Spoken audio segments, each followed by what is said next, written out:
Namaskar. Good afternoon to all of you. On behalf of the Chief Justice of India and judges of the Supreme Court, I extend a very warm welcome to all the distinguished invitees to this inaugural function. Your gracious presence here adds immense value to this hallowed occasion when we have gathered to celebrate a historic day, a day when the Supreme Court of India came into existence in the newly born sovereign democratic Republic of India. As we enter into the 75th year of the Honorable Supreme Court of India, we are honored to have amidst us Shri Narendra Modi ji, Honorable Prime Minister of India, Dr. Justice Dhananjay Yashwant Chandrachud, the Chief Justice of India, Justice Sanjeev Khanna, Judge, Supreme Court of India, Shri Bhushan R. Gavai, Judge, Supreme Court of India, Shri Arjun Ram Meghwal ji, Minister of State for Law and Justice, Independent Charge, Shri R. Venkat Ramani, Learned Attorney General for India, Shri Manan Kumar Mishra, Chairman, Bar Council of India, and Dr. Adish C. Agarwala, President, Supreme Court Bar Association.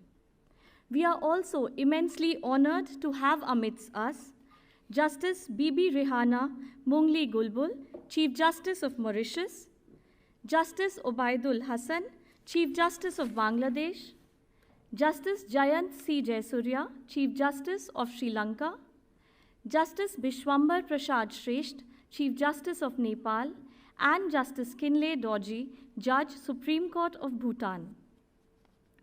On this landmark day, as we take a step back in time to celebrate the rich legacy and journey of the Supreme Court of India, an institution that has played a pivotal role in shaping the destiny of our nation, I humbly request Justice Sanjeev Khanna, Judge, Supreme Court of India, to kindly deliver the welcome address.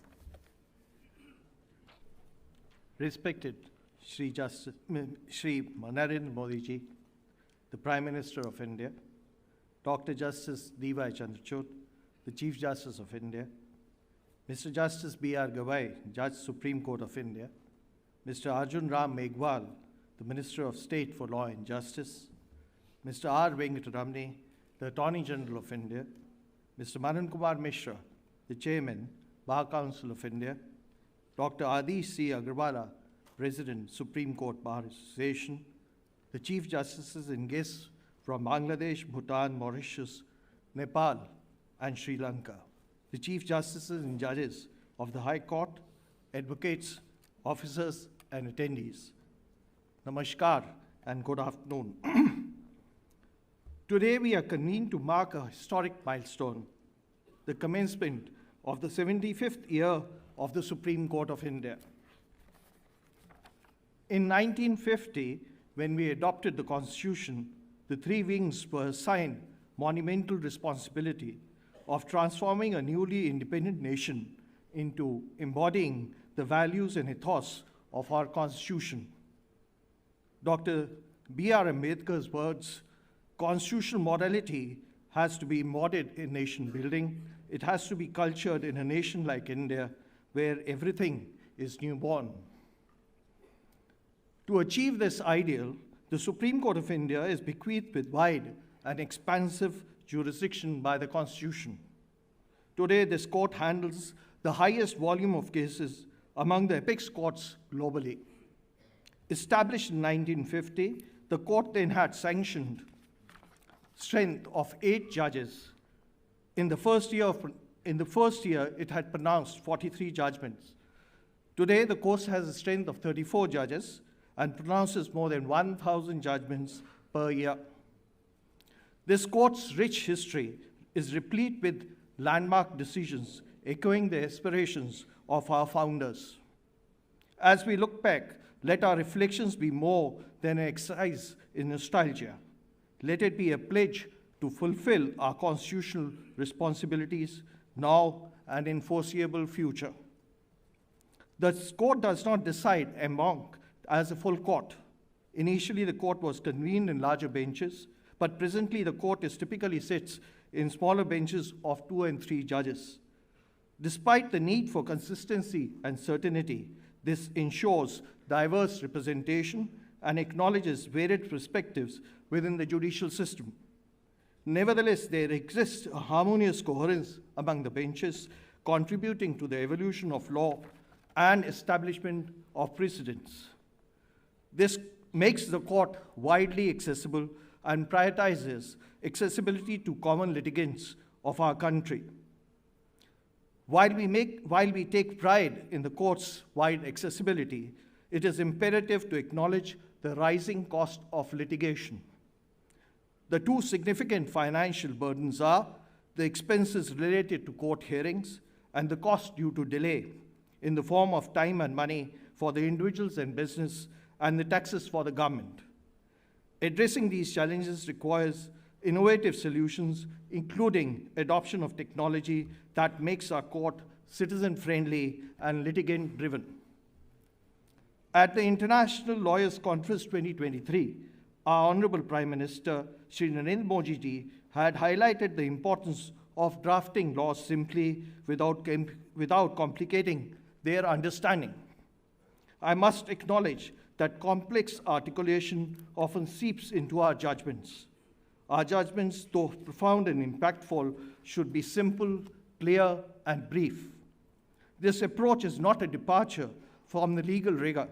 Rather, it is a commitment to enhancing the accessibility of law. Judicial scrutiny of actions of the elected and the executive branches, commonly referred to as power of judicial review, varies along with a spectrum of high to low deference. The court positions itself in this spectrum after weighing the considerations of committee it owes to other institutions, but as an independent and an impartial institution tasked with upholding the Constitution, fundamental rights, and the rule of law. The judges, after hearing both sides, typically deliberate and render the decisions in solitude, a practice designed for in-depth appraisal. By engaging in individual contemplation, the judges aim to insulate their decisions from any undue sway of collective external pressures and to mitigate the impact of personal prejudices. This is not by any means an easy task or ordinary task. It's a responsibility that requires meticulous consideration and deep commitment to fairness. The great thinker Lasky, after enumerating hallmarks of a good judge, and had said, and I borrow from him, a good judge is perhaps the rarest of all human types, for in being supremely himself, he must yet be supremely selfless. A society and a system that produces good judges can feel some real assurance about its future. In honoring the 75th year of Indian Supreme Court, let us affirm our collective commitment to these goals and ideals. Thank you, and Jai Hind.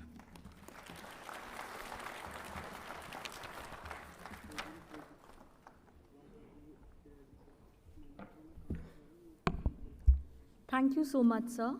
I would now like to request Dr. Adish C. Agarwala, President, Supreme Court Bar Association, to august the August gathering. Thank you.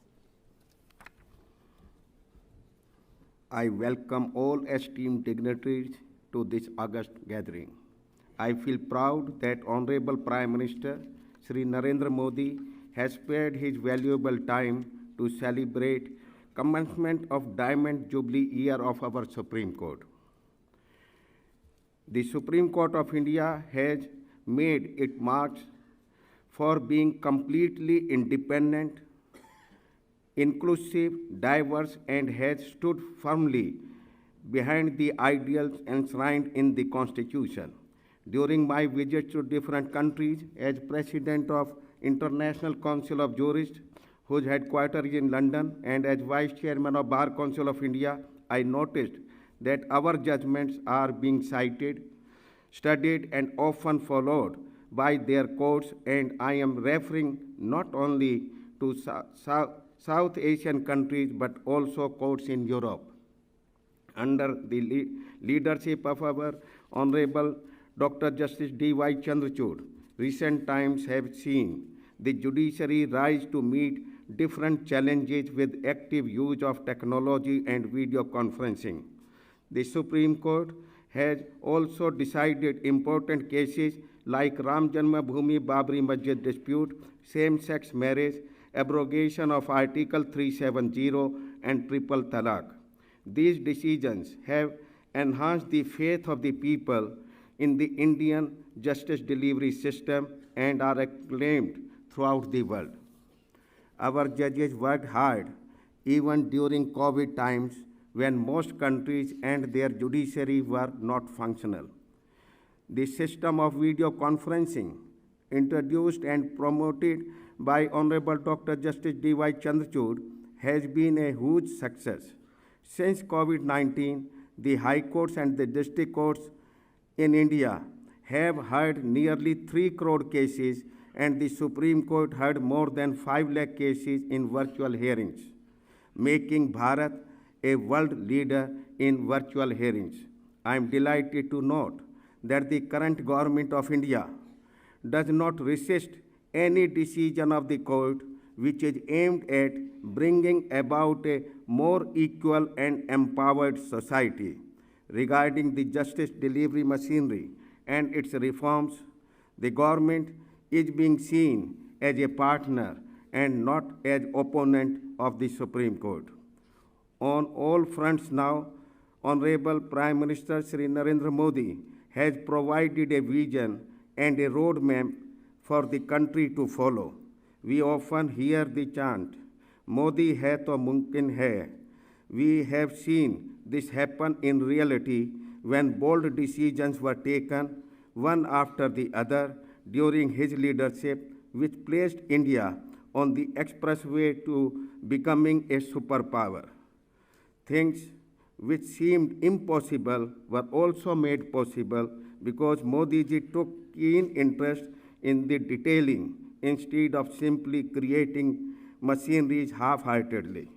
Leaders from most of the countries recognize you as a visionary statesman.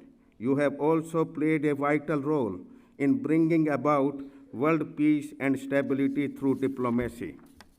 Respected Prime Minister, you have recently overhauled the criminal laws and the law of evidence by bringing in new statutes in keeping with the changing times. This will strengthen our response to crimes and will enhance the faith of people in the law enforcement machinery. Honorable Prime Minister, as the President of the Supreme Court Bar Association, I may bring to your kind attention that our demand for providing chambers and cubicles, medical and life insurance to every regularly practicing member and the enactment of Central Advocates Protection Act are now pending with your government. Honorable Law Minister Shri Arjun Singh Meghwal has promised that the government will fulfill these long-standing demands. I am confident that these demands will also mumkin under your regime. I conclude by assuring both Prime Minister and Chief Justice that just as the government and the honorable courts have provided support to us, the bar to render all cooperation in all initiatives that help to bring people closer to justice. Jai Hind.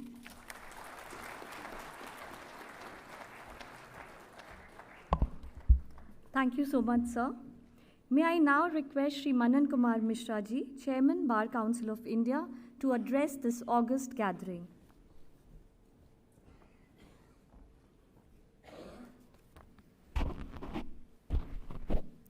Dignitaries on the dais and off the dais.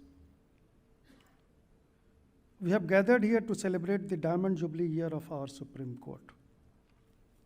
On this occasion, I would first acknowledge the outstanding contributions of the former and sitting Chief Justices, judges, and stalwart lawyers who have helped the Supreme Court earn its reputation as one of the finest judicial institutions in the world. Started with 7 judges with 1 Chief Justice, our Supreme Court has 34 judges today. Our Supreme Court is said to be the most powerful institution in the world. It has delivered several landmark judgments to uphold the supremacy of the Constitution and the fundamental rights guaranteed under it. Our Supreme Court fully recognizes the powers and supremacy of our parliament also. In abrogation of Article 370, same-sex marriage matter, the Supreme Court refused to interfere, saying that these are the domain of the parliament. The concept of public interest litigation is the innovation of our Supreme Court. Perhaps no other court in the world had been exercising this extraordinary jurisdiction. During COVID, as told by the previous speakers, the doors of Indian Supreme Court were open for every needy person. Respected dignitaries, on this momentous occasion, I must highlight the achievements of our Supreme Court under the leadership of Dr. D.Y. Chandrachud and other honorable judges of Supreme Court. The ideas and initiatives of information and communication technology are superb under the present CGI. Hybrid hearing system is the game changer for the courtroom access. Integrated case management and information system, translation of judgments in almost all important regional languages, online appearance portal, all new e-filings, e-seva kendraj, use of artificial intelligence, free Wi-Fi in premises, renovation of judges' library, Vidhi Gyan Sampada, training hall, e-copy module, data management and automation, live streaming of Constitution Bench hearings. These are all the historic achievements of our ever young, smart, and handsome Chief Justice of India, Dr. Chandrachud.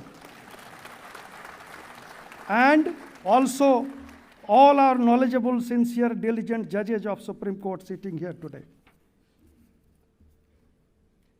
We feel proud when we see and we hear that Cambridge, Oxford jail, सब जगह हमारे चंद्रचूड़ साहब का demand है.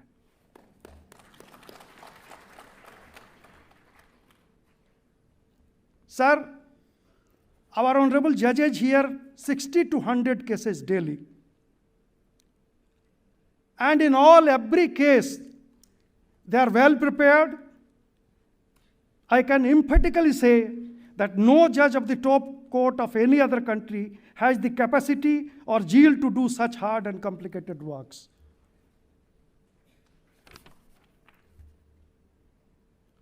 As a member and the leader of the bar, I must say, to criticize any system is very easy. But one should be aware of the ground realities also. The backlog and dependency, that is the biggest problem not only before the Supreme Court but before all the high courts and lower courts. But why it is there? It is because of the immense faith of the people in our judiciary in the Supreme Court. One should realize that. We need more judges at all levels. And one more thing, the leaders of the bar are here, the Supreme Court leaders are here. Rosters, what matters should be listed before whom, is not the job of the bar. It is for the Honorable Chief Justice and the Honorable Judges to decide. We are to protect the rights, privileges, and interests of the lawyers, but at the same time, we have some limitations also. We should always keep it in mind. Now, something about our Honorable Chief Guest, Honorable the Prime Minister of India, who is sitting here on the dais. Ram Lala's case, a decree was passed in the year 2019. It was affirmed by the Supreme Court, but it was not so easy to get it executed. You all know the region and the situations existing at that time. Sir, it required a very strong willpower, confidence, dynamism, and expertise, political skill, along with 56-inch ka सीना to get it done. Otherwise, the judgment and decree would have been proved futile. Last, on 26th of January, I was in Patna. A few of my school friends, they came to me. As a lawyer, I can say, as a judge, I can't. What will happen to Lok Sabha elections, sir? आप तो chairman हो बार council of India के, आप हर जगह घूमते रहते हो, अभी 24 में क्या होगा? उसी में से एक ने जवाब दिया, अरे होगा क्या, इससे बढ़िया क्या होगा, जो हो रहा है वही होगा. Why? There is no unemployment, almost nil. गरीब कल्याण रोजगार अभियान आ गया. Daughters are no more liabilities. Beti Padhao Beti Bachao. One said that my 2 daughters are IT engineers. 1 minute में मोबाइल से पैसा ट्रांसफर हो जाता है. And this is the all gift of our honorable the chief guest sitting here today. This technology, this has made everything easy. Our economy is growing very fast. Not only the reservation for females, bijli, pani, faster trains, airport, remarkable increase in foreign investment, grand success of Chandrayaan's landing, vocal for local, make in India. Now today we are 5th largest economy in the world. Asian Games record, victory हमारी. List of achievements can never be complete. Bihari भाषा में एक ने बोला, सारा बड़का बड़का देश का शेर लोग हमारे मोदी जी के आगे भींगल सियार लगता है. This was the word used by one of my friends. पहले भारत का प्रधानमंत्री लोग विदेश के आगे में आते थे, आज सारी विदेशी ताकतें हमारे मोदी जी के आगे घिघी आती है. Sir, it's a very auspicious occasion today that the 2 big personalities, hero of the world's judiciary and the political hero of the world, are sitting together on the dais.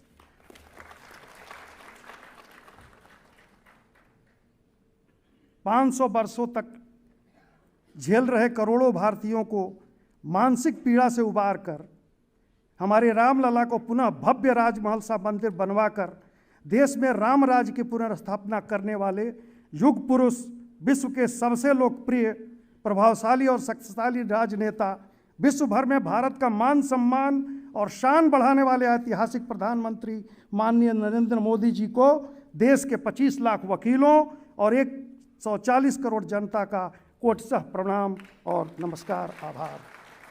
Sir, आप स्वस्थ रहें, दीर्घायु हों. भगवान आपके नेतृत्व का लाभ इस देश को प्रदान कराते रहें. आने वाले समय में आपका नेतृत्व, हमारा भारत और शक्तिमान बने आपके नेतृत्व में, यही कामना है. जय Bharat.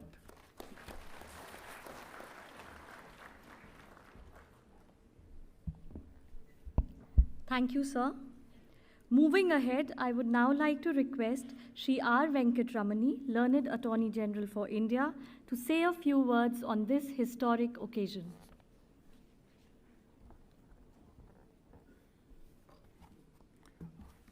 Honorable the Prime Minister of India, Honorable the Chief Justice, my respectful regards to the galaxy of gathering here today.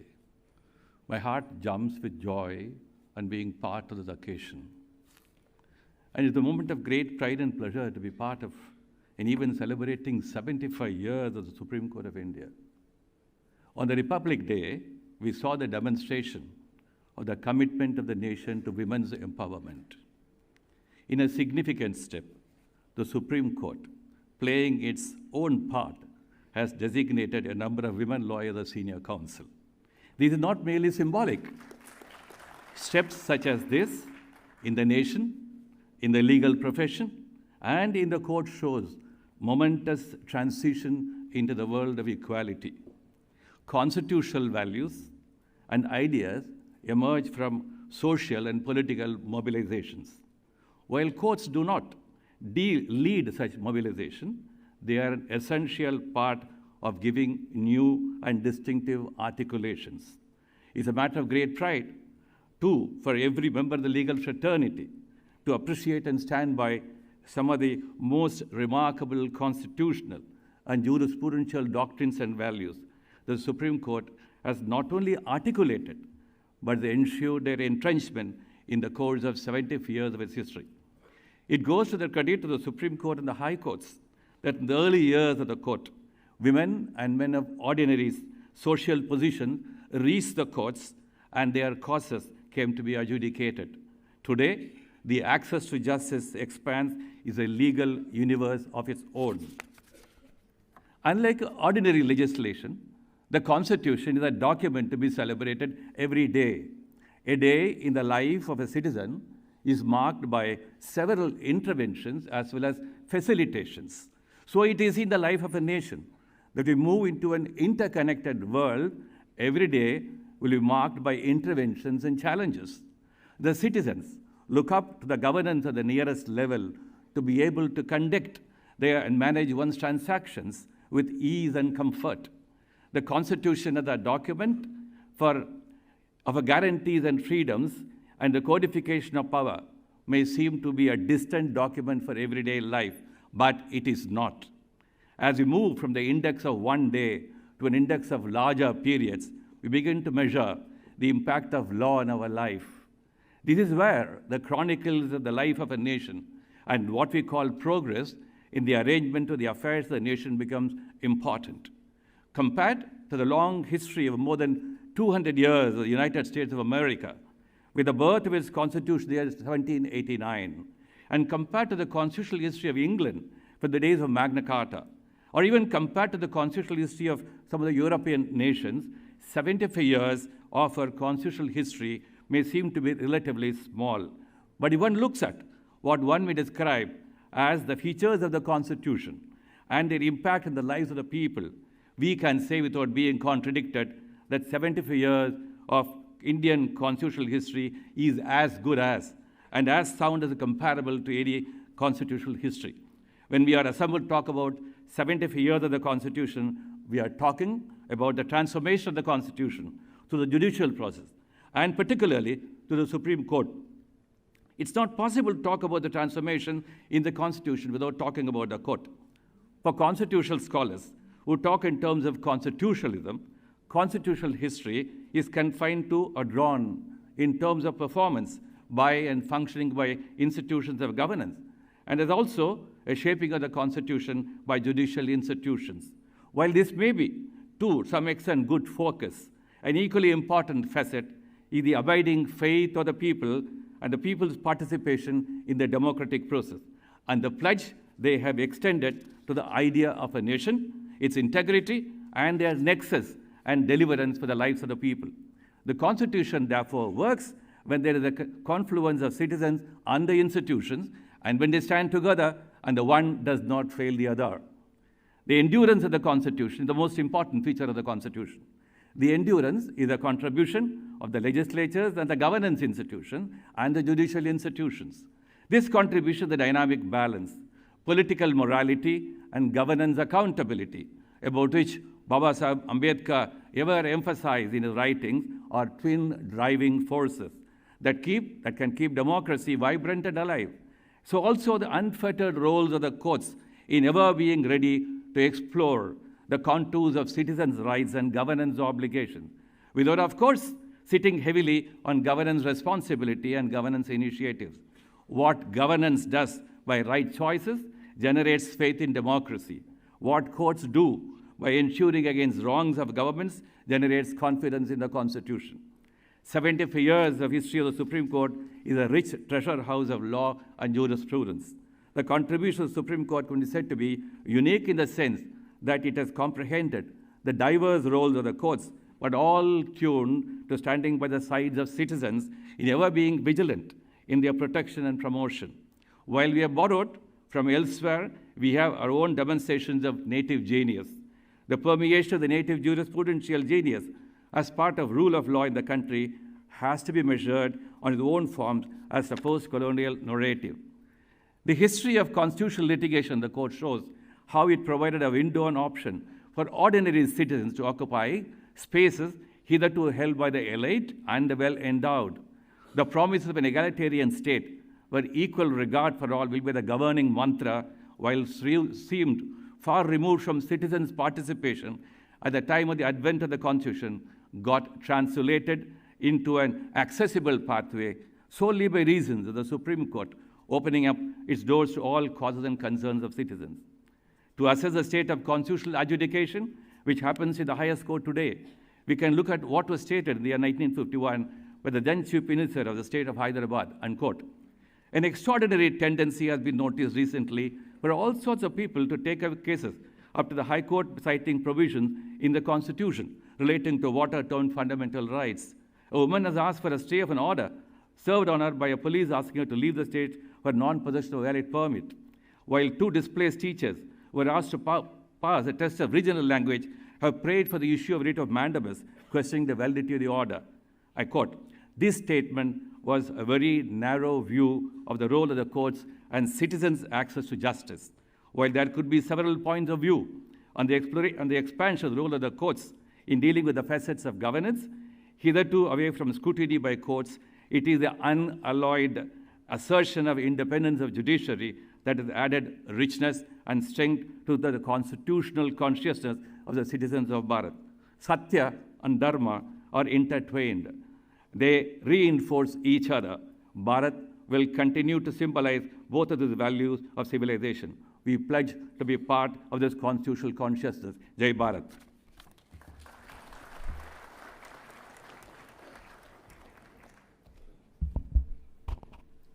Thank you so much, sir, for this insightful address, where your reflections on the Supreme Court's role and contributions were so beautifully woven together. अब मैं विधि एवं न्याय मंत्री श्री अर्जुन राम मेघवाल जी से विनम्रतापूर्वक आग्रह करती हूँ कि वो इस सभागार में उपस्थित सभी श्रोतागण को संबोधित करें।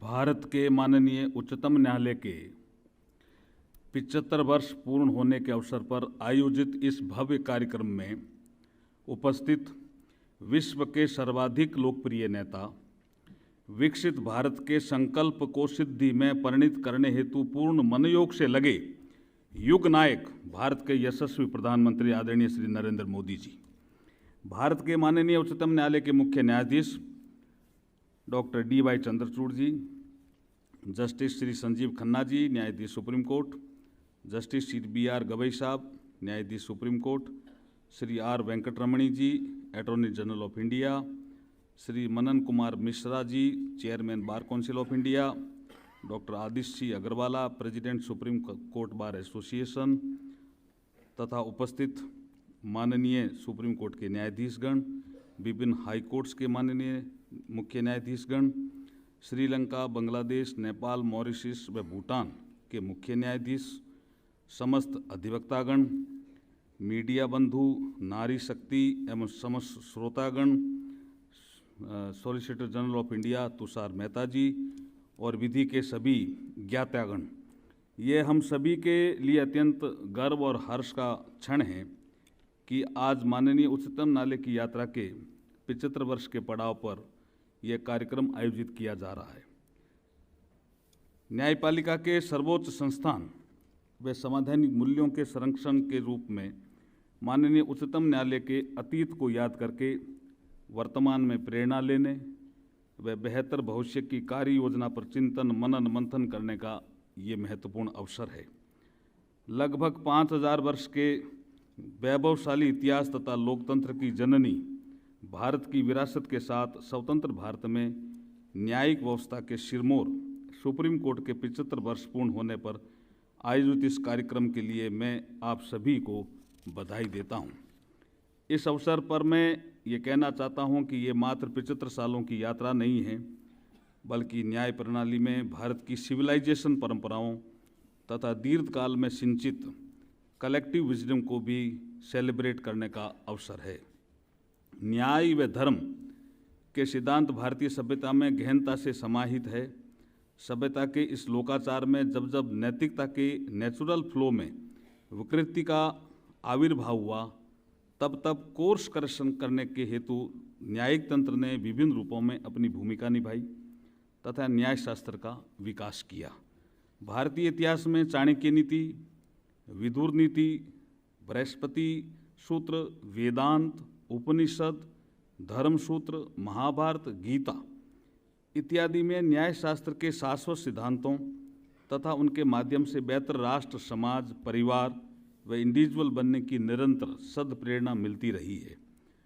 300 BC ईसा पूर्व में रचित कौटिल्य के अर्थशास्त्र के तीसरे अध्याय में व्यवहार यानी दो या अन्य पार्टियों के मध्य लेन देन अथवा विवाद के संबंध में हमें वर्णन मिलता है।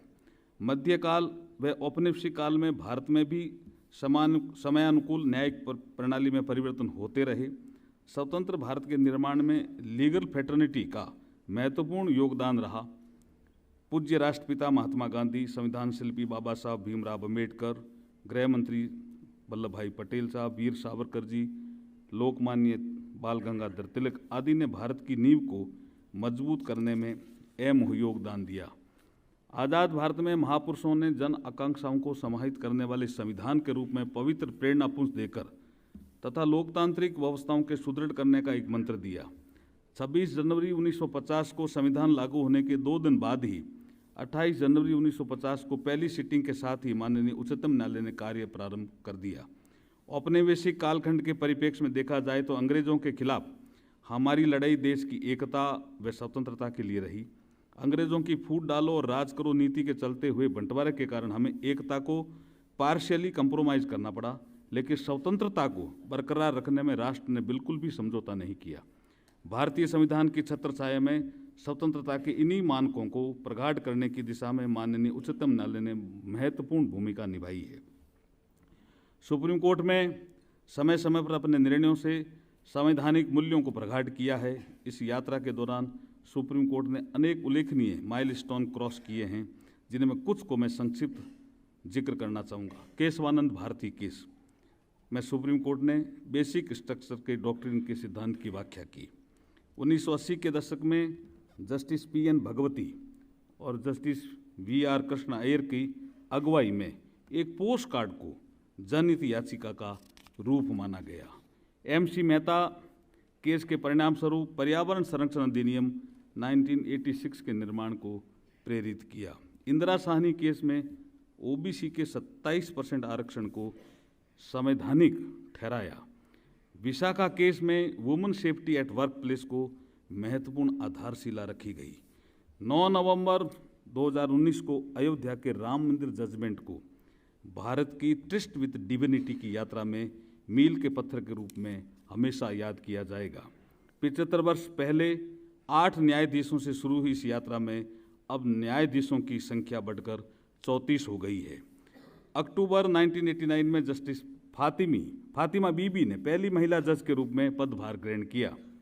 आज नारी शक्ति हर क्षेत्र में अपना प्रभावशाली योगदान देकर देश का नाम रोशन कर रही है। ये अत्यंत हर्ष का विषय है कि इसी श्रृंखला में उच्चतम न्यायालय में भी वर्तमान में 3 महिला जज अपनी सेवाएं दे रही है। आज इस देश में अमृतकाल में वर्ष 2047 तक विकसित भारत बनने का संकल्प ले चुका है। तब प्रधानमंत्री श्री नरेंद्र मोदी जी के नेतृत्व में होल ऑफ गवर्नमेंट अप्रोच से न्यायपालिका के साथ सहयोगात्मक रूप से बेहतर जस्टिस इकोसिस्टम बनाने हेतु हम प्रतिबद्ध है। ये हम सभी के लिए गर्व की बात है कि पिछले एक दशक में ईज ऑफ लिविंग के साथ साथ ईज ऑफ जस्टिस को बढ़ावा देकर एक citizen centric technology driven modern legal system को बनाने की दिशा ठोस आधार के साथ प्रभावशाली प्रगति की है। जुडिशरी में डिजिटल इंफ्रास्ट्रक्चर को बढ़ाने के लिए सरकार मिशन मोड में काम कर रही है। इसी का परिणाम है कि भारत वीडियो कॉन्फ्रेंसिंग व वर्चुअल सुनवाई के माध्यम से डिजिटली जुडिशियल प्रोसीडिंग करने में ग्लोबल लीडर के रूप में उभरा है। वीडियो कॉन्फ्रेंसिंग के माध्यम से कुल 2.92 करोड़ वर्चुअल सुनवाई हुई। इनमें से 4,82,941 सुनवाई माननीय उच्चतम न्यायालय द्वारा की गई। यह एक रिकॉर्ड है। अभी हाल में स्वीकृत ई कोड फेज 3 के तहत डिजिटल पेपरलेस व स्मार्ट कोर्स स्थापित करके तथा यूनिफाइड टेक्नोलॉजी प्लेटफॉर्म के माध्यम से कोर्ट लिटिगेंट्स व अन्य स्टेक होल्डर को जोड़कर नागरिकों और अदालतों को करीब लाने का सार्थक प्रयास किया गया है। जुडिशियल इंफ्रास्ट्रक्चर को बढ़ावा देने की दिशा में भी सरकार द्वारा central sponsored scheme for judicial infrastructure for district and subordinate court क्रियान्वित की जा रही है। इसके माध्यम से कोर्ट हॉल भी बने हैं, जुडिशियल ऑफिसर के लिए रेजिडेंशियल यूनिट भी बनी है और ई कोर्ट प्रोजेक्ट के अंतर्गत लॉन्च किए गए नेशनल जुडिशियल डेटा ग्रिड आज 34.35 करोड़ केस व 23.80 करोड़ ऑर्डर जजमेंट की जानकारी सिंगल क्लिक पर उपलब्ध करवा रहा है। अंतिम छोर पर गरीब नागरिकों को लीगल सर्विस उपलब्ध कराने हेतु कानूनी साक्षरता व जागरूकता कार्यक्रमों हेतु सेंट्रल स्कीम दिशा को भी हम संचालित कर रहे हैं, जिसके अंतर्गत टेली लॉ प्रोग्राम के द्वारा 67 लाख से अधिक नागरिकों को प्री लिटिगेशन एडवाइस दी जा चुकी है। इसी तरह से भारतीय गणतंत्र के 75 वर्ष पूर्व होने पर वर्ष भर चलने वाले अभियान हमारा संविधान हमारा सम्मान का शुभारंभ doctor B.R. Ambedkar international centre Delhi में माननीय उपराष्ट्रपति श्री जगदीप धनखड़ जी के द्वारा न्याय सेतु लॉन्च किया गया, जो कि टेक्नोलॉजी के द्वारा समावेशी रूप में कानूनी जानकारी, कानूनी सलाह व सहायता प्रदान करने का एक प्लेटफॉर्म है। न्याय तक पहुंच सुनिश्चित करने के लिए लैंग्वेज बैरियर नहीं बने, इसके लिए artificial intelligence based Bhashini tools के साथ साझेदारी की गई है। मैं इस अवसर पर विशेष रूप से उल्लेख करना चाहूँगा कि बाबा साहब डॉक्टर B.R. अम्बेडकर जी की वकालत के शताब्दी वर्ष के दौरान संविधान दिवस 26 नवंबर 2023 के अवसर पर माननीय सुप्रीम कोर्ट परिसर में वकील मुद्रा में उनकी 7 फुट की प्रतिमा स्थापित करके उन्हें पूर्वज अधिवक्ता के रूप में याद किया गया। इसके लिए मैं सुप्रीम कोर्ट को बहुत बहुत बधाई और धन्यवाद देता हूं, ताकि न्याय के इस मंदिर में स्थापित वकील की वेशभूषा में बाबा साहब की ये प्रतिमा संविधान प्रदत्त मूल्यों पर चलने के लिए निरंतर प्रेरणा देने के साथ साथ जिम्मेदारी का भी एहसास करवाती रहे। आज 21वीं सदी के कालखंड में वैश्विक समस्याओं के समाधान हेतु पूरा विश्व भारत की ओर देख रहा है, भारत में अपना मित्र खोज रहा है। सुप्रीम कोर्ट के नेतृत्व में भारतीय न्यायिक प्रणाली की इस यात्रा में देश ही नहीं बल्कि अंतर्राष्ट्रीय स्तर पर प्रभावशाली मानक स्थापित कर रहा है। आज विश्व भर के 40 से अधिक देशों के उच्चतम न्यायालयों ने भारत के सुप्रीम कोर्ट के जजमेंट को रेफर करके अपने निर्णय लिए हैं। ग्लोबल साउथ के देशों में न्याय की पहुंच को बढ़ाने के लिए 27 से 28 नवंबर 2023 को नालसा द्वारा UNDP, UNICEF, international legal foundation के सहयोग से first regional conference on access to legal aid strengthening access to justice in global south का सफल आयोजन किया है। मैं इस अवसर पर उच्चतम न्यायालय के 4 जो justice Dalbir Bhandari, justice RS Pathak, justice Nagendra Singh, justice sir Benegal Rao, जो इंटरनेशनल कोर्ट ऑफ जस्टिस में जज के रूप में अपनी सेवाएं दे चुके हैं, जो कि विश्व में भारतीय न्यायपालिका की स्वच्छ, निष्पक्षता और प्रभावशाली छवि का परिचायक है। एक तरफ भारत विश्व की 5वीं सबसे बड़ी अर्थव्यवस्था के रूप में तेजी से विकास यात्रा पर गतिमान है, वहीं दूसरी ओर अल्टरनेटिव डिस्प्यूट रिजोल्यूशन के माध्यम से कानूनी मध्यस्थता का हब बनने भारत जा रहा है। मैं इस अवसर पर कानून और न्याय मंत्रालय ने जो विजन 2047 के रूप में जस्टिस फॉर ऑल का लक्ष्य प्रस्तावित किया है, इसके अंतर्गत speedy, affordable and technology enabled citizen centring doorstep justice delivery system के द्वारा न्याय की सुगम पहुंच का लक्ष्य रखा गया है। आज अमृतकाल के अंदर आत्मविश्वास से परिपूर्ण भारत देश आत्मनिर्भर होकर 2047 तक विकसित होने के लक्ष्य पर आगे बढ़ रहा है। इस लक्ष्य की प्राप्ति के लिए एक मजबूत, निष्पक्ष एवं स्वतंत्र न्यायिक व्यवस्था के आधार पर स्तंभ के रूप में सुप्रीम कोर्ट महत्वपूर्ण भूमिका निभाएगा। न्याय का मंदिर बना रहे सर्वोच्च न्यायालय हमारा, न्याय का मंदिर बना रहे सर्वोच्च न्यायालय हमारा, संविधान का रक्षक बना रहे सर्वोच्च न्यायालय हमारा। आज अमृत वर्ष की बस यही शुभकामना है, देश का गौरव बना रहे सर्वोच्च न्यायालय हमारा। बहुत बहुत धन्यवाद।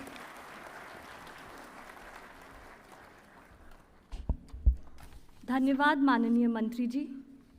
May I now request the Chief Justice of India, Justice D.Y. Chandrachud, to please share his thoughts with us on this momentous occasion.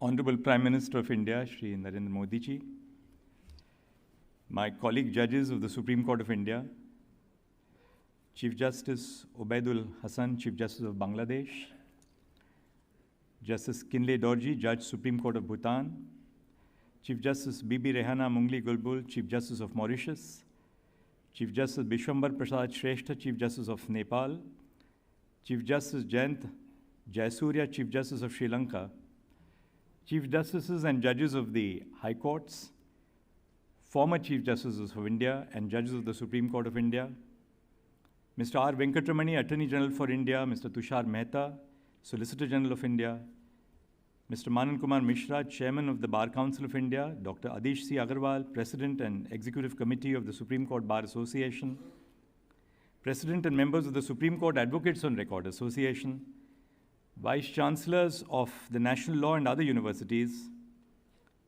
members of the Bar, students, young and not so young, you're all students for our whole life, distinguished guests, ladies and gentlemen. Today is a momentous occasion in the history of our nation. The Supreme Court of India marks the commencement of the Diamond Jubilee year of the moment of its inception on 28 January 1950. First and foremost, I thank the Honorable Prime Minister of India, who graciously agreed to be with us, address the audience, and launch the new initiatives of the Supreme Court of India. I also extend my heartfelt gratitude to my esteemed counterparts from Bangladesh, Bhutan, Mauritius, Nepal, and Sri Lanka for joining us and commemorating this occasion together. India has long-standing cultural bonds with them, and the presence of the Chief Justices today strengthens India's ties with their nations. A conversation about this court must necessarily be prefaced with a conversation about the Constitution of India. It was through the Constitution that the people of our country gave to themselves this court. The Constitution is not just a legal document. Its soul lies in the feeling which it engenders, a feeling of mutual respect towards fellow citizens, a feeling of responsibility in the institutions which it creates. The constitutional ideals permeate the fabric of our nation, guiding the actions and interactions of both the governed and those who govern them. The Supreme Court was established with a sense of idealism, that laws would be interpreted by a constitutional court in accordance with the rule of law and not by colonial values or social hierarchies. It affirmed the belief that the judiciary should serve as a bulwark against injustice, tyranny, and arbitrariness. The Supreme Court is an institution of resolution and justice. The fact that people approach it in large numbers speaks to how far we have succeeded in discharging that role. Today is not only a celebration of that one day when the Supreme Court came into being, it also is a celebration of the decades' worth of hard work by succeeding generations of judges and lawyers that went into making this a people's court. In celebrating the history of this day, we must look back and look forward in equal measure. Since the founding of the court, our actions have been guided by Mahatma Gandhi's profound words: recall the face of the poorest and weakest man whom you have seen, and ask yourself if the step you contemplate is going to be of any use to him. Our decisions, both in the judicial and administrative realms, have been aimed at enhancing accessibility to the Indian judicial system for common citizens. Through its judgments, the Supreme Court has enhanced the rights of citizens by diluting the standards of local standi and by recognizing a new set of rights under Article 21 of the Constitution, such as the right to a speedy trial. On the administrative side, the Supreme Court has been identifying and eliminating as many barriers to justice: unequal access to legal resources, unfamiliarity of the English language, issues of physical accessibility of courts, in order to create procedural fairness. The e-courts project of the Supreme Court of India attempts to enhance accessibility and transparency of the justice delivery system. At the heart of these initiatives is the desire to transform the judicial system into a technology-enabled, efficient, accessible, and environmental friendly institution. Let me briefly summarize the achievements of the court in simplifying its process. E-filing of cases. The front desk experience of approaching courts has changed completely. As opposed to lawyers lugging trolley carts of papers, we now have the facility of filing cases at the click of a button. An upgraded version of the Supreme Court's e-filing platform was launched in May 2023. It offers a host of improved features that have made 24/7 filing of cases simpler, faster, and convenient. Nearly 128,000 e-filings have been done so far, with a consistent rise in the share of e-filings compared to physical filings. E-filings are available in 25 states. They have recorded over 29 lakh cases which have been e-filed. With the immense support of the bar and the bench, we were able to swiftly shift to virtual hearings during COVID-19. Even after the pandemic, hybrid hearings continue to be a feature of our courts. That is, any Indian lawyer sitting in any part of the country or the world can argue before this court through video conferencing. This has democratized access to the Supreme Court. It has opened the space for those who are unable to approach the Supreme Court due to physical distance or want of resources. Even yesterday, one of my colleagues joined the bench through video conferencing for a special hearing on a Saturday. Till now, we have dealt with over 5 lakh cases through hybrid hearings. The live proceedings of the Supreme Court Constitutional Bench hearings are popular and speak to the genuine curiosity that people have towards our courts and procedures. Focus on scanning and digitization. The Supreme Court of India today operates in a near complete paperless mode, with almost all benches using digitized paper books. Judges are provided with scanned, bookmarked, and digitally signed case records, which they access, read, annotate, and preserve for their reference at their residences and in courtrooms.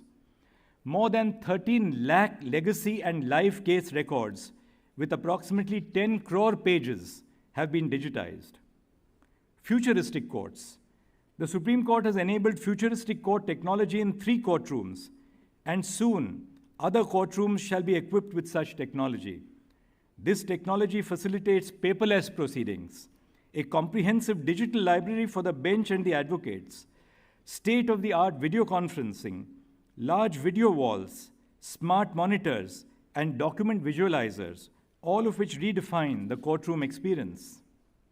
Office automation. Adoption of e-office has enabled the officers of the Supreme Court Registry to perform their routine works in a paperless mode. 36 branches of the Supreme Court's registry have been onboarded on e-office, and more than 4,000 office files have been processed online so far. Suswagatam.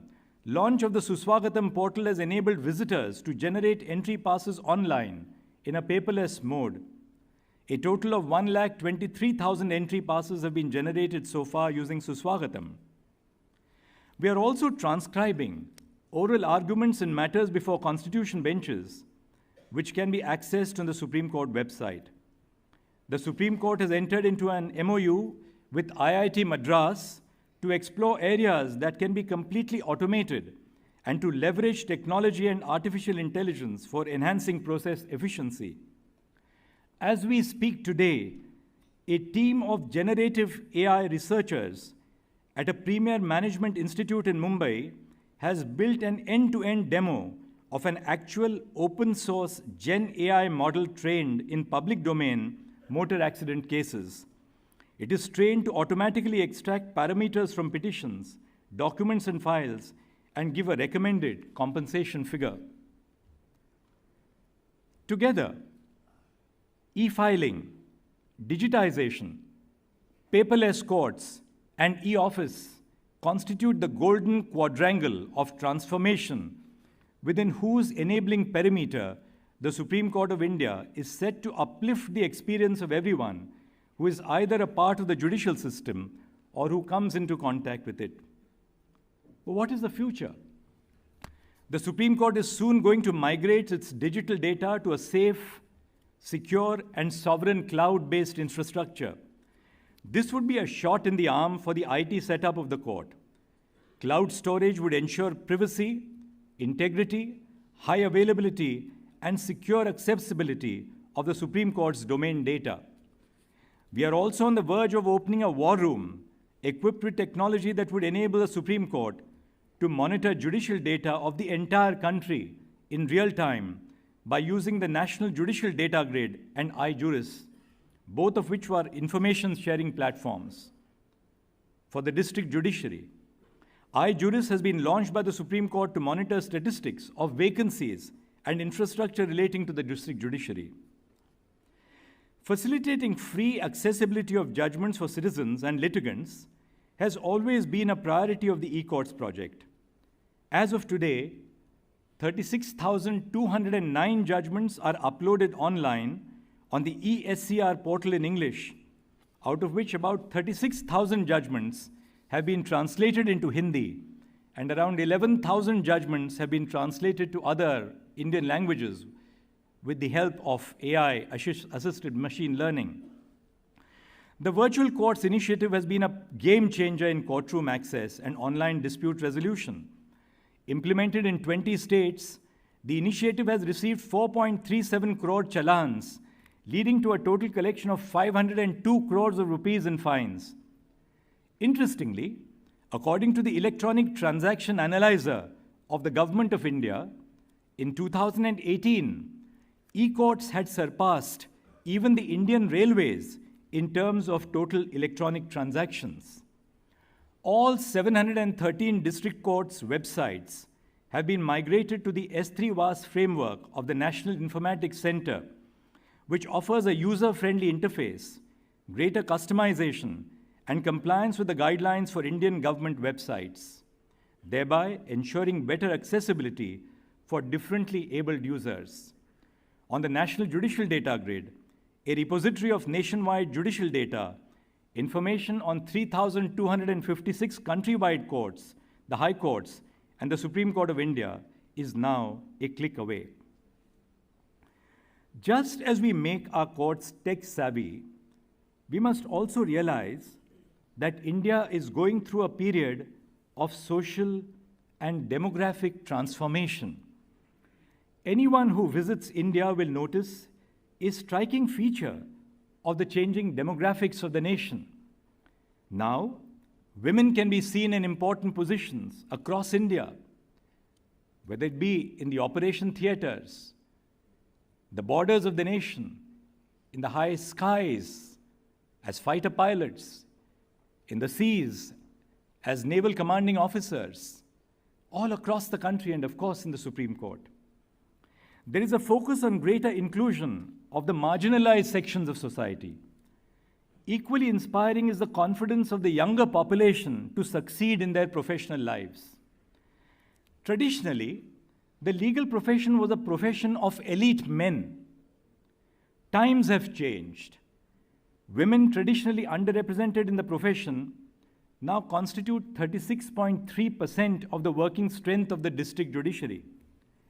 In the recruitment examinations for junior civil judges conducted in several states, namely Andhra Pradesh, Arunachal Pradesh, Chhattisgarh, Delhi, Himachal Pradesh, Karnataka, Madhya Pradesh, Maharashtra, Odisha, Rajasthan, Sikkim, Uttar Pradesh, and Uttarakhand, more than 50% of the selected candidates were women recently. In the Supreme Court of India, we hire law clerks cum research associates to assist the judges, out of which 41% candidates are women this year. We as judges and administrations cannot be ignorant of these rising aspirations. Before the beginning of 2024, only 12 women were designated as senior advocates in the history of the Supreme Court over the last 74 years. Last week, the Supreme Court designated 11 women coming from different parts of the country as senior advocates in one selection. Our legitimacy will endure from the inclusion of diverse sections of the population in our system. Therefore, we need to make more efforts to bring different sections of society into the legal profession. For instance, the representation of scheduled castes and scheduled tribes is quite low, both at the bar as well as on the bench. In the near future, we must address the structural issues affecting the judiciary, such as the pendency of cases, our archaic procedures, and the culture of adjournments. Our effort in our work as judges and administrators must be to ensure dignity to the district judiciary, which is the first point of contact for our citizens. Our ability to remain relevant as an institution requires us to recognize challenges and begin difficult conversations. And I'll highlight 4 issues as I conclude on difficult conversations. First, we must emerge out of the adjournment culture to a culture of professionalism in our courts. Second, we have to ensure that the length of oral arguments does not interminably delay judicial outcomes and lead to the capture of judicial institutions by the powerful and the mighty. Third, the legal profession must provide a level playing field for first-generation lawyers, men, women, and others from marginalized segments who have the will to work hard and the potential to succeed. And fourth, let us begin the conversation on long vacations and decide, of course in consultation with the bar, whether alternatives such as flexi time for lawyers and judges is possible. The 75th year since the founding provides an opportunity to meet these challenges and step into the future with an honest assessment of our progress. We must reflect on the journey that we have traversed and renew our pledge to uphold the Constitution within and beyond our courtrooms. Our mission to make the judiciary accessible to all would be incomplete without the support of our high courts. I thank the judges and the staff of all the high courts, as indeed I thank my own colleagues and staff in the Supreme Court in facilitating our initiatives which are being launched today. Thank you. Namaskar.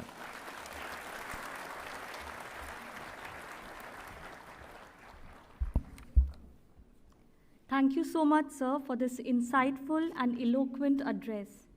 Your words will continue to resonate with each one of us present here for all times to come. When the winds of change blow, some people and institutions build walls, while the others build windmills. Taking note of the winds of technological progress and change blowing across the world, the judges and the administration of the Honorable Supreme Court of India decided to embrace and harness the transformative power of technology to enhance accessibility, efficiency, and transparency within the judicial system. As the Supreme Court of India enters a brave new world of technological advancement, it continues to make incredible strides in its institutional journey. Today, we shall witness the launch of 3 citizen-centric e-initiatives of the Supreme Court of India, such as the Digital Supreme Court Reports, DigiSCR, the Digital Courts 2.0, and the new website of the Supreme Court of India. अब मैं माननीय प्रधानमंत्री जी से निवेदन करती हूँ कि वो अपने समक्ष रखे हुए रिमोट का बटन दबाकर इन इनिशिएटिव्स का औपचारिक रूप से लोकार्पण करें।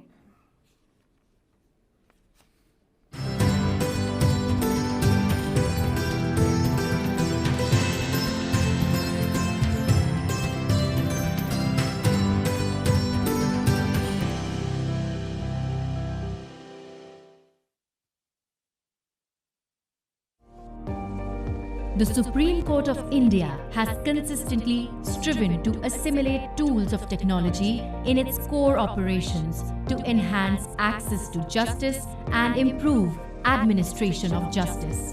Supported by National Informatics Centre of the Ministry of Electronics and Information Technology, Government of India in this endeavour. the court has launched a series of citizen-centric services with the aid of IT. On the historic Diamond Jubilee celebrations, the Supreme Court adds 3 more initiatives to its repertoire of e-services. DSCR marks the commitment of Supreme Court of India to make its judgments available to citizens, especially law students and young lawyers, free of cost in easily accessible digital format. DSCR shall provide free access to all 519 volumes of the Supreme Court reports since 1950, volume-wise, bookmarked and in open access, easily available for download. Users can view the reports in any mode of their choice.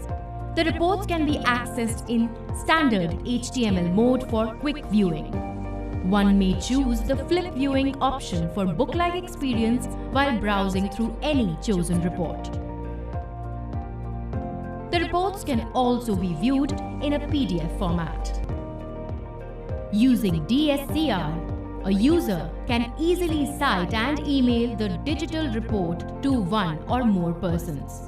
The platform provides multiple search parameters such as party name, year, volume, case type, etc. to enable wide searchability for the users.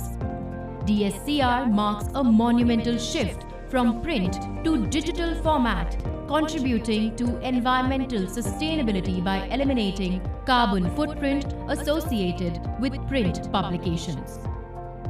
The Supreme Court of India has also launched the ESCR platform, which provides free digital access of its reportable judgments. ESCR is available in English and Hindi languages. To ensure wider access, the Supreme Court of India is translating its judgments in Hindi and other Indian languages using machine learning technology. Around 36,000 judgments have been translated in Hindi and nearly 11,000 judgments have been translated in other Indian languages. Digital Courts 2.0 has been launched by the E-Committee in collaboration with Department of Justice under E-Courts project to make court records available to judges of district courts, coupled with use of artificial intelligence for transcribing speech to text. Integration of Digital Courts 2.0 with NIC's artificial intelligence powered tool Shruti shall facilitate judges to dictate orders, judgments and record testimonies of witnesses on real-time basis, thereby ensuring a speedy judicial process. संक्षेप में अभियोजन का मामला यह है कि 14 जनवरी 2016 को प्रातः 7 बजे अपीलकर्ता का दूसरे प्रत्यर्थी शिकायतकर्ता इसके बाद के साथ जल निकासी के मुद्दे पर विवाद चल रहा था. The dictated text will be converted to document format using built-in template with QR code, case number, party details, advocates, and name and designation of judge. Digital Court 2.0 will enable the presiding officer to speed up daily court proceedings, ensuring accuracy and efficiency, and also result in a big leap towards complete transition to paperless court. Presently, Shruti provides automatic speech recognition for 7 languages, namely English, Hindi, Marathi, Tamil, Telugu, Kannada, and Bangla. The E-Committee intends to implement the Digital Courts 2.0 in a phased manner across district courts of the country. Marking another milestone in transparency and accessibility, the Supreme Court of India has, in close coordination with NIC, launched its brand new revamped website offering an improved user experience for citizens through its dynamic functional design, user-friendly interface, and robust content management.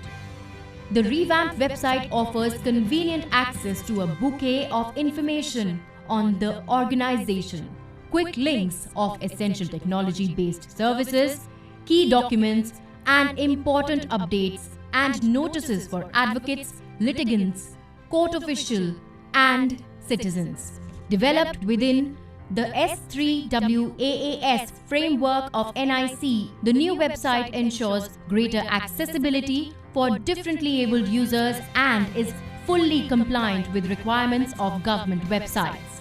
The website will be available in English and Hindi languages for wider access.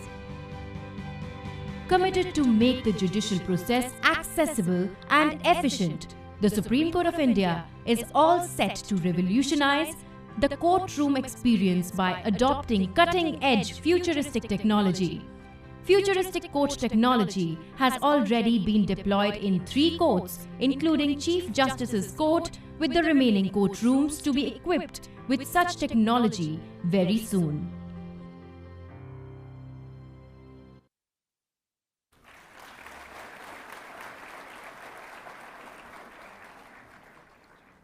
On this special occasion, may I now request the Chief Justice of India, Justice D.Y. Chandrachud, to present a memento to the Honorable Prime Minister of India.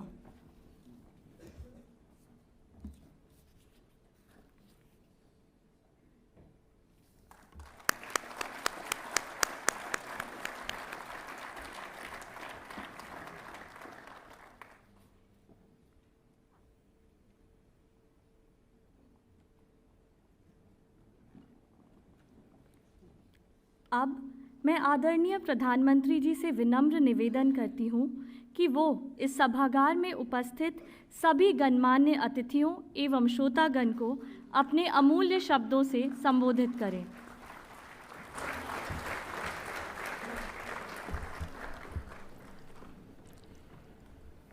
Bharat के मुख्य न्यायाधीश D.Y.. Chandrachud जी,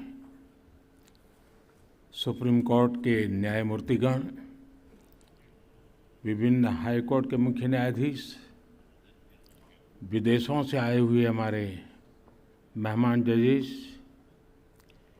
केंद्रीय कानून मंत्री अर्जुन राम मेघवाल जी, attorney general Venkat Ramani जी, bar council के chairman Manan Kumar Mishra ji, supreme court bar association के अध्यक्ष doctor आदिश अग्रवाला जी, अन्य महानुभाव, देवी और सज्जनों,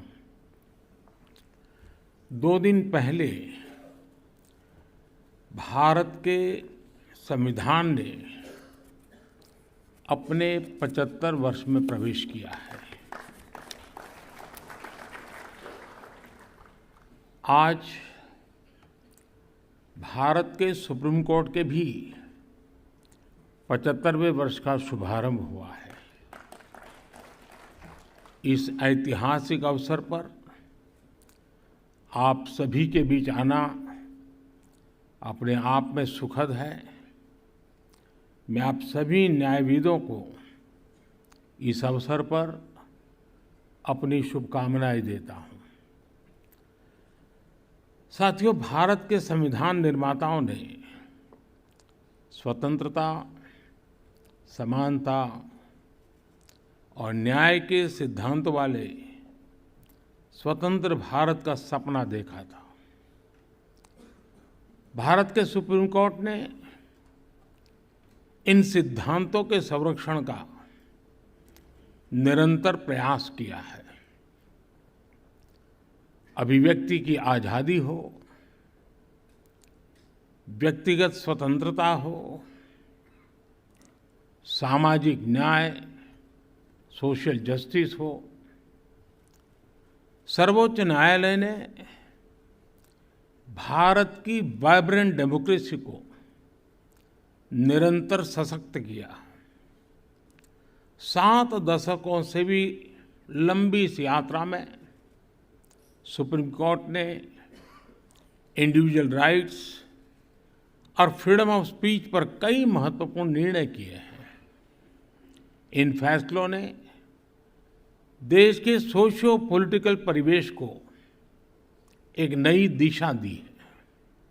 साथियों, आज भारत की हर संस्था, हर संगठन, कार्यपालिका हो या विधायिका, अगले 25 वर्षों के लक्ष्यों को सामने रखकर काम कर रही है। इसी सोच के साथ आज देश में बड़े बड़े रिफॉर्म्स भी हो रहे हैं। भारत की आज की आर्थिक नीतियां कल के उज्जवल भारत का आधार बनेगी। भारत में आज बनाए जा रहे कानून कल के उज्जवल भारत को और मजबूत करेंगे। बदलती हुई वैश्विक परिस्थितियों में आज पूरी दुनिया की नजर भारत पर है। पूरी दुनिया का भरोसा भारत पर बढ़ रहा है। ऐसे में आज भारत के लिए जरूरी है कि हम हर अवसर का लाभ उठाएं, कोई भी अवसर जाने न दें। आज भारत की प्राथमिकता है ease of living, ease of doing business, ease of travel, ease of communication और साथ ही ईज ऑफ जस्टिस। भारत के नागरिक ईज ऑफ जस्टिस के हकदार है और सुप्रीम कोर्ट इसका प्रमुख माध्यम है। साथियों, देश की पूरी न्याय व्यवस्था सुप्रीम कोर्ट के दिशा निर्देशों और मार्गदर्शन आपके गाइडेंस पर निर्भर होती है। ये हमारा कर्तव्य है कि इस कोर्ट की एक्सेसिबिलिटी भारत के अंतिम छोर तक हो और इससे हर भारतीय की आवश्यकताएं पूरी हो सके।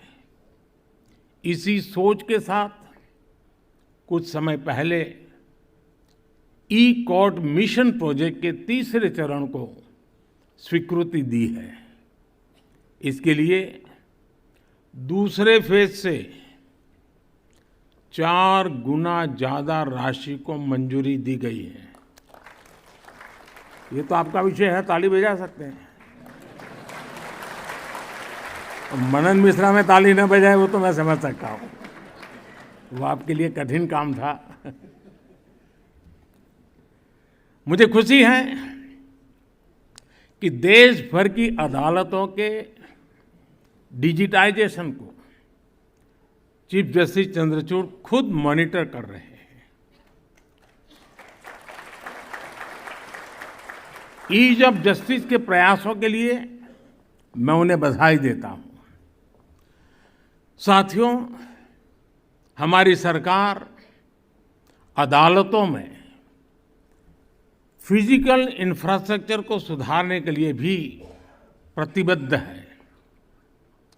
2014 के बाद से इसके लिए 7,000 करोड़ रुपए से ज्यादा राशि वितरित की जा चुकी है। मैं वर्तमान सुप्रीम कोर्ट बिल्डिंग में आप सभी को आ रही दिक्कतों से भी अवगत हूं। पिछले सप्ताह ही सरकार ने सुप्रीम कोर्ट बिल्डिंग कॉम्प्लेक्स के विस्तार के लिए 800 करोड़ रुपए की धनराशि स्वीकृत की है।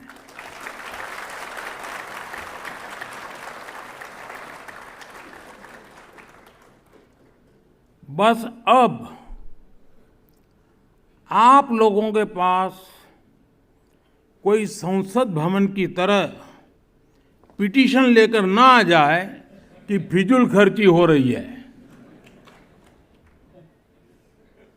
साथियों, आज आपने मुझे सुप्रीम कोर्ट के कुछ डिजिटल इनिशिएटिव का शुभारंभ करने का भी मौका दिया है। डिजिटल सुप्रीम कोर्ट रिपोर्ट्स की मदद से सर्वोच्च न्यायालय के निर्णय अब डिजिटल फॉर्मेट में भी मिल सकेंगे। मुझे देखकर अच्छा लगा कि सुप्रीम कोर्ट के फैसलों को स्थानीय भाषाओं में ट्रांसलेट कराने की व्यवस्था भी शुरू कर दी गई है।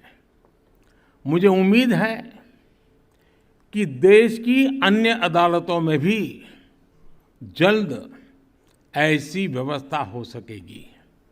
साथियों, आज टेक्नोलॉजी कैसे ईज ऑफ जस्टिस में मददगार साबित हो सकती है, इसका एक कार्यक्रम अपने आप में एक उदाहरण है।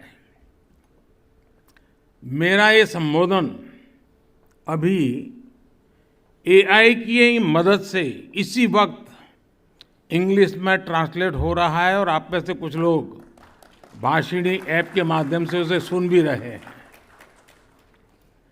कुछ शुरुआती दिक्कतें हो सकती है, लेकिन टेक्नोलॉजी कितना बड़ा कमाल कर सकती है ये इससे पता चलता है।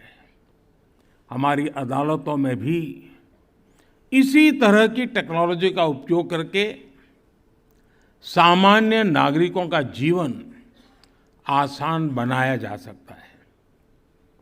आपको याद होगा, मैंने कुछ समय पहले कानूनों को सरल भाषा में लिखे जाने की बात कही थी। मैं समझता हूं कि अदालत के निर्णयों का आसान भाषा में लिखे जाने से आम लोगों को और मदद मिलेगी। साथियों, अमृतकाल के हमारे कानूनों में भारतीयता और आधुनिकता की समान भावना दिखनी भी उतनी आवश्यक है। वर्तमान की परिस्थितियां और बेस्ट प्रैक्टिसेस के अनुरूप सरकार भी कानूनों को मॉडर्नाइज करने पर काम कर रही है। पुराने कॉलोनियल क्रिमिनल लॉज को खत्म करके सरकार ने भारतीय नागरिक सुरक्षा संहिता, भारतीय न्याय संहिता और भारतीय साक्ष्य अधिनियम की व्यवस्था शुरू की है। इन बदलावों के कारण हमारे लीगल,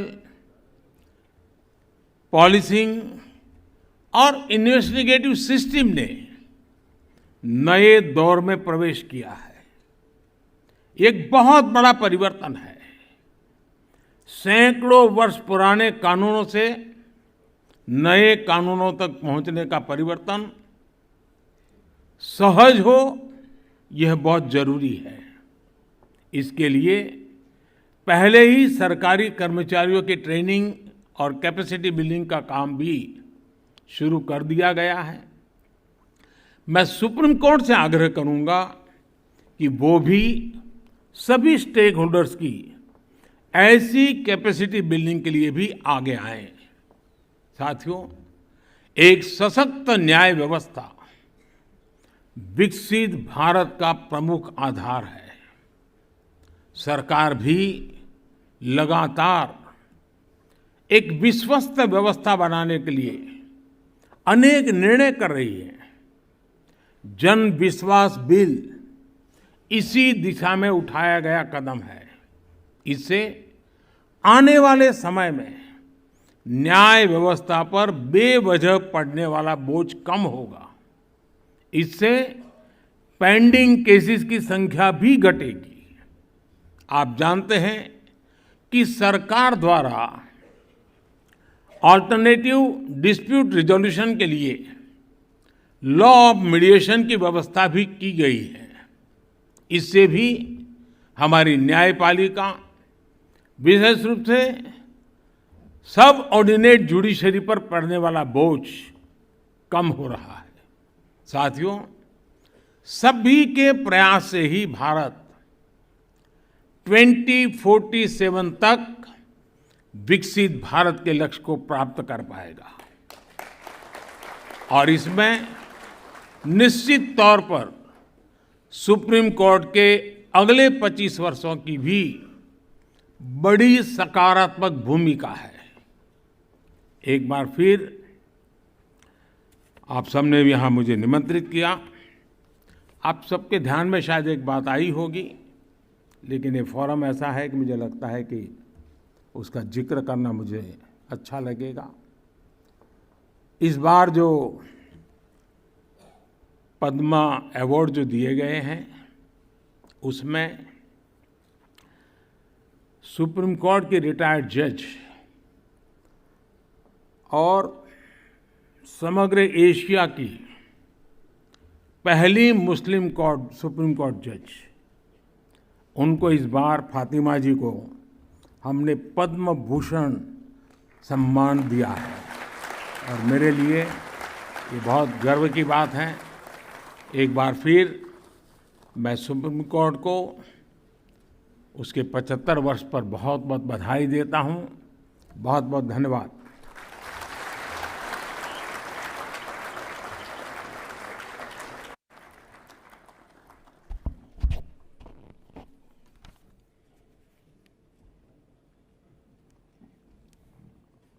आदरणीय प्रधानमंत्री जी, आपके गरिमामय उद्बोधन के लिए हम तहे दिल से आपको आभार व्यक्त करते हैं।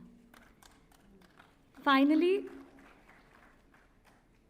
I request Justice B.R. Gavai, Judge, Supreme Court of India, to kindly deliver the vote of thanks.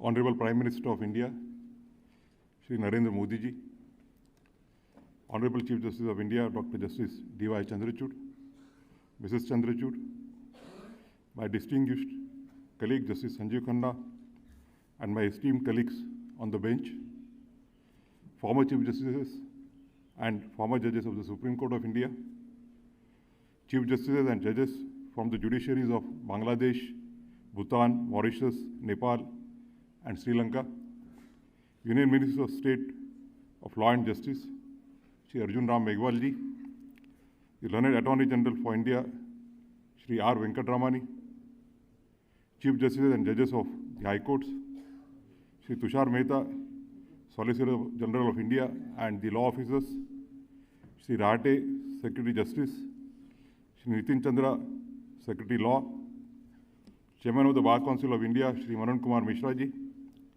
President of the Supreme Court Bar Association, Dr. Adish Agariwala, and all the office bearers, Shri Manoj Mishra, the President and other office bearers of SCORA, members of the Bar, Registry, and citizens of India who have joined us virtually. I am honored to propose a vote of thanks in an event which marks the beginning of the 75th year of the Supreme Court of India. This institution was envisaged with tremendous expectations as India shifted from a colonial system to a constitutional system. The framers of the Constitution considered the right to approach the Supreme Court to seek remedies against violation of rights so important that they incorporated it in the Fundamental Rights chapter itself. The constitution of the Supreme Court symbolizes the balance of justice which the framers intended to create. That is an institution that will act as a shield for the citizens against the excesses of power. The preamble of the Indian Constitution reflects the ideals of justice, liberty, equality, and fraternity, emphasizing the commitment to securing justice for all citizens. The Supreme Court, as the apex judicial authority, plays a central role in ensuring the realization of these ideals. Referring to Article 32 of the Indian Constitution, which provides for citizens to approach the Supreme Court, Dr. B.R. Ambedkar, the chief architect of the Indian Constitution, once said, and I quote, "If I was asked to name any particular article in this Constitution as the most important, an article without which this Constitution would be a nullity, I could not refer to any other article except Article 32. It is the very soul of the Constitution and the very heart of it," unquote. Over the last 74 years, the Supreme Court has indeed acted as the heart and soul of the Constitution. Through its judgments, the court has safeguarded the rights of citizens on numerous occasions. Today's event provides expression to the commitment which the judges have carried in the last 74 years. Today, we have also launched a few new initiatives This shows the continuing dedication of the court to make its process accessible and feasible for the common citizen. The Constitution also emphasizes on social and economic justice in addition to political justice, as Dr. Ambedkar has stated in his last address to the Constituent Assembly on 25th of November 1949. It cannot be denied that in the last 74 years of the functioning of the Constitution of India, all the three wings of the state, the legislature, the executive, and the judiciary have worked towards achieving the goals of social, economic, and political equality. In particular, the judiciary and the executive adopted a collaborative approach to ensure that the Supreme Court keeps on working at its full strength. The judiciary, the parliament, and the executive have been emphasizing on the need for diversity and representation of various sections of society in the judiciary. We have been making active effort to ensure this, and our effort shall continue. Since the Honorable Chief Justice of the High Courts are present here, I would earnestly request them to keep this in mind while making recommendations of elevations for the various High Courts. I thank the Honorable Prime Minister of India from the bottom of my heart for sparing time from his busy schedule to join us and share his thoughts and vision today, and also for launching the new initiatives of the Supreme Court of India. I extend my thanks to the Chief Justice of India, who as the head of the family of Indian judiciary, took a lead in organizing today's extraordinary event. I am grateful to Honorable the Chief Justice of India for fulfilling the long-standing demand of installing the statue of Dr. B.R. Ambedkar in the premises of the Supreme Court of India, and also for giving me an opportunity to play an important role in the said project. It is only because of Dr. Ambedkar and the Constitution of India as framed by him and his colleagues, a person like me, who began his schooling in a municipal school situated in a slum area, could reach to this position. I'll be failing in my duty if I do not place on record my deep appreciation for the efforts taken by the learned Secretary General and the team of the Supreme Court Registry involved in this project in completing the task in the shortest possible time. Thanks to my colleague Justice Sanjeev Khanna and my other colleagues from the bench for their contributions in today's event. I also thank Shri Arjun Ram Meghwal, the Union Minister of State for Law and Justice, for his continuous support in our endeavors. I also thank distinguished guests on the dais and off the dais, including Honorable Chief Justices and Justices from the neighboring countries, respected former Chief Justices of India and Judges of the Supreme Court, Honorable Chief Justices and Judges of the High Courts, and the members of the Bar for taking out time from their schedule today. Lastly, I thank the Supreme Court Registry and its staff for organizing this event so efficiently. Under the leadership of the Chief Justice of India, the registry comprises senior officers and young officers drawn from different parts of the country, whose combined energy forms the backbone of the working of the Supreme Court. We look forward to the year-long celebrations that will be organized by the Supreme Court of India over this entire year, with a focus on engaging with the citizens. As it is said in Marathi, जनतेचे कल्याण हा पहिला कायदा आहे. People's welfare is our first rule. Thank you very much. Jai Hind.